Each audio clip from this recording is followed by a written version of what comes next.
فضيلة الشيخ صاحب القسط والميزان وعلامة الشيوخ والأسلام أديب وشاعر مصنف متكلم أستاذنا مولانا قمر عثمان الدوبندي قال حدثنا الشيخ عبد الجليل الأنبيراني قال حدثنا الشيخ حسين أحمد المدني قال حدثنا شيخ الهند محمود حسن الدوبندي قال حدثنا الشيخ قاسم العلوم والخيرات محمد القاسم النانوتي قال حدثنا الشيخ عبد الغني المجددي قال حدثنا الشيخ محمد إسحاق الدهلوي قال حدثنا الشيخ عبد العزيز الدهلوي قال حدثنا الشيخ ولي الله بن عبد الرحيم الدهلوي عن عبد الله الحسن بن رجيبي عن عبد الله البصيري عن عيسى المغربي عن سلطان بن أحمد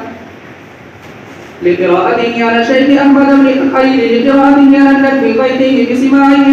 على الشيخ عبد الحق ابن الشنباطي بسماعه على البدر الحسني محمد بن أيوب الحسني السنابي بسماعه على عمه أبي محمد الحسن بن أيوب السنابي بسماعه على عبد الله محمد بن جعل الوادباشي عن محمد أبي محمد بن عبد الله محمد هارون القرطبي عن محمد بن عبد الرحمن بن عبد الحق الخضرجي القرطبي عن أبي عبد الله محمد بن خالد مولى بن دراع عن أبي الوليد بن يونس بن عبد الله المفيد الصغار عن أبي كساء يحيى بن عبد الله قال أخبرنا عن والدي عبيد الله بن يحيى قال أخبرنا والدي يحيى بن يحيى الليثي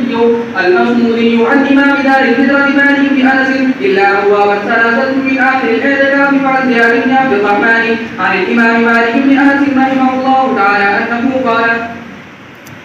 وثانيا حدثنا فضيلة الشيخ أستاذنا المكرم وشيخنا المعظم